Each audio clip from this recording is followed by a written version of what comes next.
নমস্কার বন্ধুরা, এই মুহূর্তের সব থেকে বড় খবর।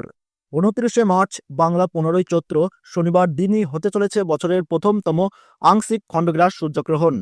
বিগত প্রায় ১৫০ বছরের মধ্যে সবচেয়ে বড় ও বিরল এই সূর্যগ্রহণ টানা ৩ ঘন্টা ৫৩ মিনিট ধরে চলবে, যে কারণেই মহাজাগতিক দৃশ্য দেখার অপেক্ষায় গোটা বিশ্ববাসী।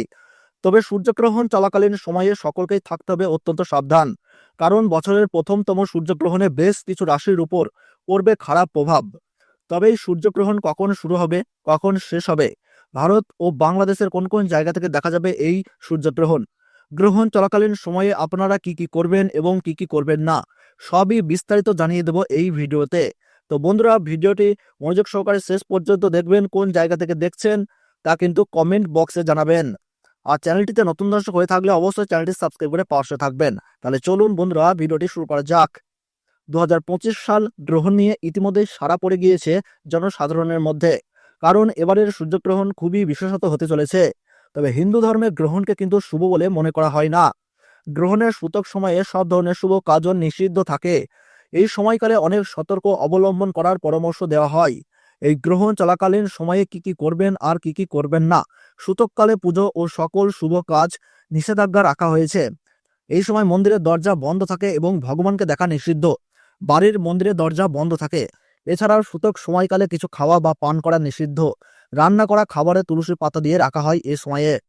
পঞ্জিকা অনুযায়ী ভারতবর্ষের সঠিক সময়সূচি অনুসারে এই আংশিক খণ্ডগ্রাস সূর্যগ্রহণ শুরু হবে দুপুর ২টা বেজে ২১ মিনিটে এবং গ্রহণ সমাপ্ত হচ্ছে সন্ধ্যা ৬টা বেজে ১৪ মিনিটে। আর গ্রহণের মধ্য সময় থাকছে বিকেল ৪টা বেজে ১৭ মিনিট। এবং পঞ্জিকা অনুযায়ী বাংলাদেশের সঠিক সময়সূচি অনুসারে এই আংশিক খণ্ডগ্রাস সূর্যগ্রহণ শুরু হচ্ছে দুপুর ২টা বেজে ৫১ মিনিটে এবং গ্রহণ সমাপ্ত হচ্ছে সন্ধ্যা ৬টা বেজে ৪৪ মিনিট। আর গ্রহণের মধ্য সময় থাকছে বিকেল ৪টা বেজে ৪৭ মিনিট। ভারতবর্ষ এবং বাংলাদেশের প্রায় প্রত্যেকটি জায়গা থেকেই দেখা যাবে। পশ্চিমবঙ্গের সমস্ত জেলার পাশাপাশি বাংলাদেশের ঢাকা, সিলেট, চট্টগ্রাম, নোয়াখালী, পাবনা, খুলনা, রাজশাহী, বিবাড়িয়া, কিশোরগঞ্জ, সুনামগঞ্জ, নেত্রকোনা এইসব জায়গা থেকে কিন্তু সূর্যগ্রহণটি একদম স্পষ্টভাবে দেখা যাবে। এছাড়া মধ্যপ্রাচ্য, ইউরোপ, উত্তর পূর্ব আফ্রিকা, পশ্চিম এশিয়া, উত্তর আটলান্টিক মহাসাগর এবং ভারত মহাসাগরের উত্তর অংশ থেকে দেখা যাবে। সূর্যগ্রহণ শুরু হওয়ার ১২ ঘন্টা আগে থেকেই কিন্তু সূতককালের সময় শুরু হয়ে যায়।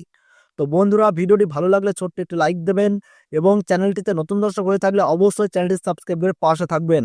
আর কোন জায়গা থেকে এই খবরটি দেখলেন তা কিন্তু কমেন্ট বক্সে কমেন্ট করে জানিয়ে দেবেন। তাহলে সকলে ভালো থাকুন, সুস্থ থাকুন, ধন্যবাদ।